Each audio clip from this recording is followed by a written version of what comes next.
नमस्कार दोस्तों, जय जय श्री सीताराम। प्रश्न ज्योतिष के द्वितीय पार्ट में आज सबका स्वागत है।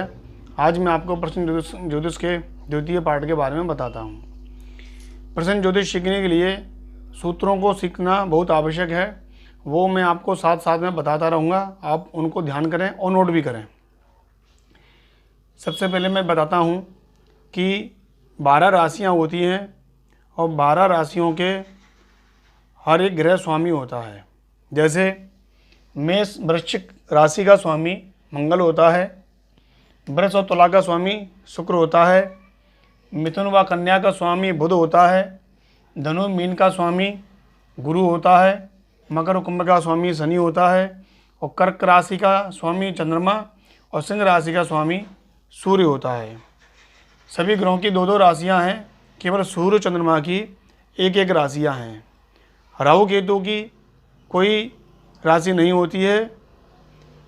और प्रश्न ज्योतिष में मैं आपको बताता हूँ कि प्रश्नकर्ता जब ज्योतिषाचार्य से प्रश्न करता है तो उसका मुख किस दिशा में होने से उस प्रश्न का क्या उत्तर हो सकता है, क्योंकि प्रश्न ज्योतिष में बहुत सारे सूत्र होते हैं और सभी सूत्रों को लागू करने पर ही प्रश्न ज्योतिष का फल सही बैठता है।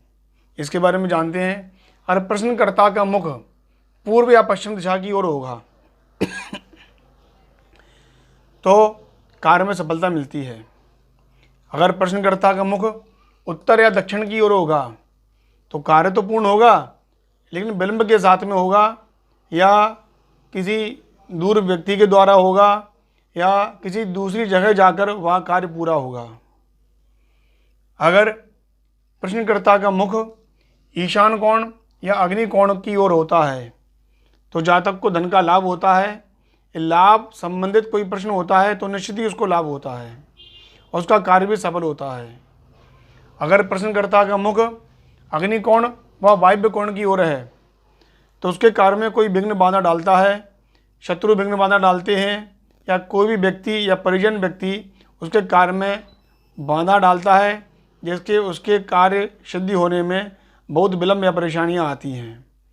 तो दिशाओं के द्वारा भी हम यह ज्ञात कर सकते हैं कि जातक के प्रश्न की अवधि क्या है, किस प्रकार से वह प्रश्न पूरा होगा, उसका कार्य प्रश्नकर्ता की कार्य सिद्धि कब तक होगी, किस प्रकार होगी। दिशा का भी इसमें बहुत बड़ा महत्व है, इसलिए दिशाओं का ज्ञान भी होना परम आवश्यक है। साथ में मैंने आपको दिशा बता दिया है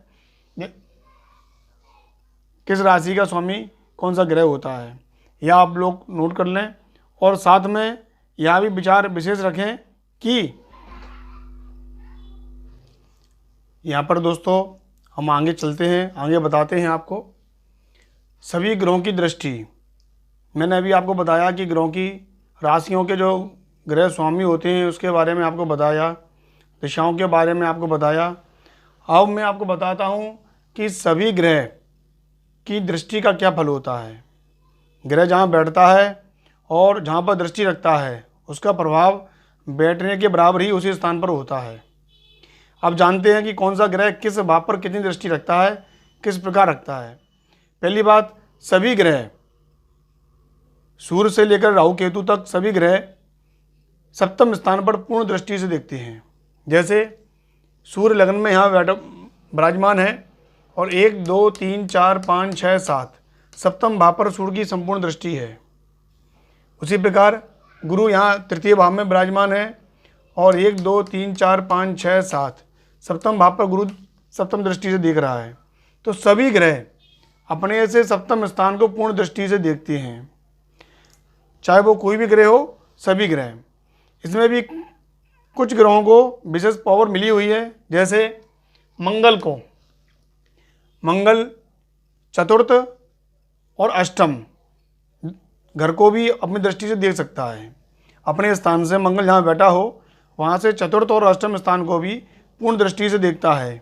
जैसे 1, 2, 3, 4 मंगल यहाँ सप्तम स्थान में विराजमान है और इसकी चतुर्थ दृष्टि 1, 2, 3, 4 दशम भाव पर पड़ेगी और इसकी अष्टम दृष्टि 1, 2, 3, 4, 5, 6, 7, 8 द्वितीय स्थान पर पड़ेगी।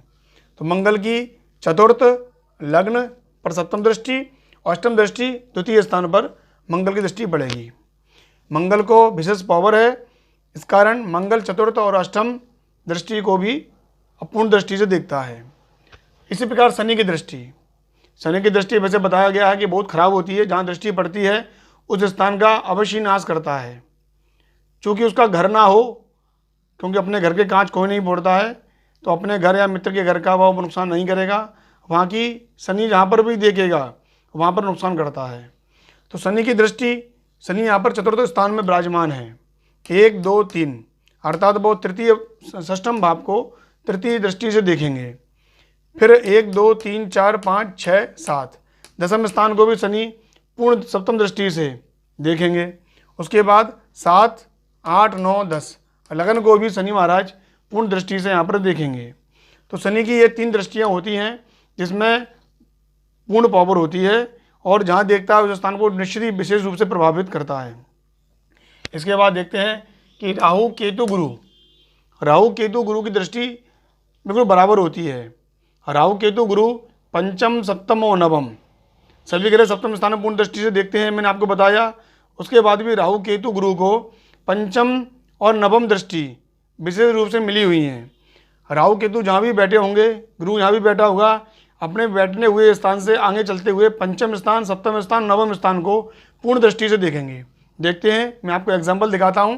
गुरु यहाँ तृतीय भाव में विराजमान है, 1, 2, 3, 4, 5 सप्तम स्थान को गुरु देखेगा, 5, 6, 7 नवम भाव को देखेगा, 8, 9 और एकादश भाव को गुरु पूर्ण दृष्टि से देखेगा। उसी प्रकार राहु यहाँ चतुर्थ स्थान में विराजमान है, राहु से पंचम दृष्टि देखते हैं, 1, 2, 3, 4, 5 अष्टम स्थान को राहु देखेगा, सप्तम भाव को राहु देखेगा और नवम भाव को 7, 8, 9 10, 12वें स्थान को भी राहु यहाँ पर पूर्ण दृष्टि से देखेगा। उसी प्रकार केतु की दृष्टि 1, 2, 3, 4, 5 द्वितीय भाव पर, सप्तम दृष्टि चतुर्थ स्थान पर और नवम दृष्टि षष्ठ भाव पर चतुर्थ स्थान पर दृष्टि पड़ती है। इन दृष्टियों को प्रभाव ग्रह जहाँ बैठे होते हैं उसी प्रकार उसका प्रभाव भी होता है। जहाँ ग्रह बैठता है और उसकी दृष्टि जहाँ पड़ती है उसका प्रभाव बैठने की अपेक्षा ही बराबर ही माना जाता है। अब यहाँ पर देखते हैं कि ग्रहों की इसमें एक पाद, द्विपाद और त्रिपाद दृष्टियाँ भी होती हैं। वह बहुत कम लोग जानते हैं, इसके विषय में मैं आपको बताता हूँ। एक पाद दृष्टि मतलब एक पैर से ग्रहों का देखना। सभी ग्रह तीसरे और 10वें स्थान को एक पाद दृष्टि से देखते हैं, यानी 25% अपना प्रभाव उस घर पर रखते हैं। जैसे 1, 2, 3 बुध भी यहाँ पर तृतीय दृष्टि से एक पाद दृष्टि से 12वें स्थान को देखेगा, और उसी प्रकार दसम स्थान को, सप्तम भाव को भी बुध यहाँ पर देखेगा जो कि एक पाद दृष्टि है। इसी प्रकार 5वीं और 9वीं दृष्टि द्विपाद दृष्टि होती है, सभी ग्रहों के लिए बता रहा हूँ। और चतुर्थ अष्टम दृष्टि त्रिपाद दृष्टि मानी जाती है, या सभी ग्रहों के लिए लागू होती है, या फलित ज्योतिष में या प्रश्न ज्योतिष में, दोनों जगह यह सूत्र काम आते हैं, या बहुत ही आवश्यक सूत्र हैं। इसको आप नोट कर लें।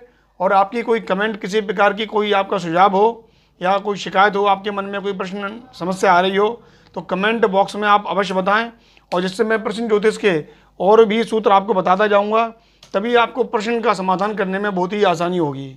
इसके बिना अगर आप इन सूत्रों को नहीं समझेंगे तो प्रश्न करने के लिए आपको बहुत ही दिक्कतों का सामना करना पड़ेगा।